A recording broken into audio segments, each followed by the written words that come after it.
Police are still on scene here in Chelsea. The school says those involved in the stabbing do not currently attend the middle school. Residents at the Adam Courts apartments here in Hempstead are emotional this morning after their neighborhood crossing guard was struck by a truck while working. Senator Todd Kaminsky is introducing stronger dogfighting penalties. A Cold Spring Harbor family is recovering this morning after an unknown man entered their home last night. Community members in Oyster Bay are vocal this evening about what should be the next steps for town supervisor John Venditto following his multiple charge indictment last week. But we do know that the investigation is ongoing into these murders in connection to the shooting death, which police say happened right here on the corner of Nassau Road several weeks ago. It's actually quite simple. All you have to do is unhook 3 of these clips, let this down, and roll right in.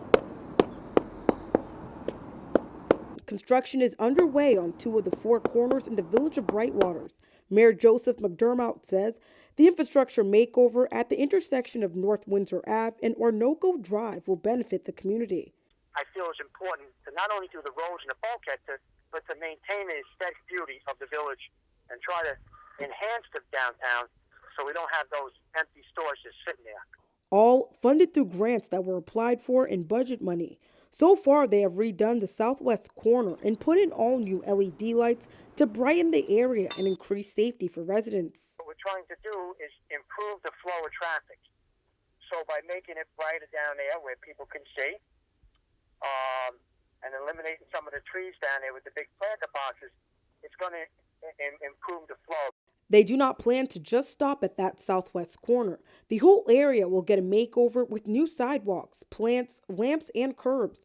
Rabin Maz's family's business has been in the area for the last 25 years. He says they look forward to the completion of the project. It makes the whole neighborhood, the whole town look much nicer. The lights are going to, prevent people from getting hurt at night with the streets lit up now. And I think it's just going to bring more business to town, the nicer it looks. Vincent Riggio works at the liquor store not far from Maz's family business. He says he has seen businesses come and go due to the parking situation, and the revitalization project will be good for the area. Well, I think it's very encouraging, and they're doing a very attractive job at it. So it'll probably help out in the long run. If more grant money is secured, Mayor McDermott says residents can expect the project to be completed within the next 3 years.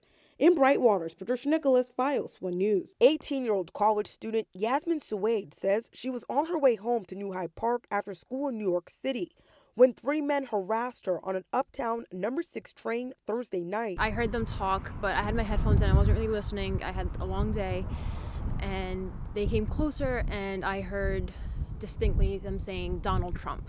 I ignored it. I was like, oh, okay, they're probably talking politics, none of my business.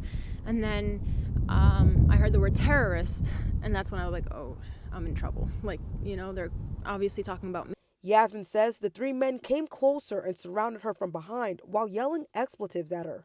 She says she ignored it and did not want to turn around, fearing the men could have been armed. I didn't answer. They pulled my strap of the bag, and it ripped. And that's when I turned around, and I was really polite, and I was like, can you please leave me alone?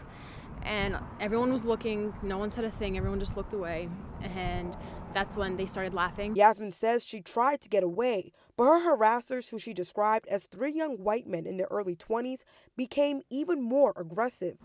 They followed me, and they came after me, and then they kept saying, you don't belong here, get out of this country, go back to your country. And then finally they came really close, and they were like, take that rag off your head. I ignored it, and then they were like, I said take that thing off your head. And then one of them put their hand on my hijab and tried to take it off, but thankfully I put my hand on top and prevented it from coming off. The Brooklyn-born college student is thankful tonight she was able to get off at the next stop and call for help. The traumatic event left her in fear of her life, a feeling she says she didn't think she would ever feel here in New York. They don't know who I am at all. They've never seen me in their lives, and they just chose to attack me like that, but not in New York. And even if I got attacked in New York, I'd expect people to stand up for me and sort of help me out, but none of that happened. The event has had a tremendous impact on not just Yasmin, but also her family. They now worry about her safety when she leaves her home to head to the city. She has filed a police report, and the matter is being investigated by the NYPD Hate Task Force. She says she also plans to enroll in a self-defense class. So if this happens again, she will be able to defend herself. In New Hyde Park, Patricia Nicolas, FiOS 1 News.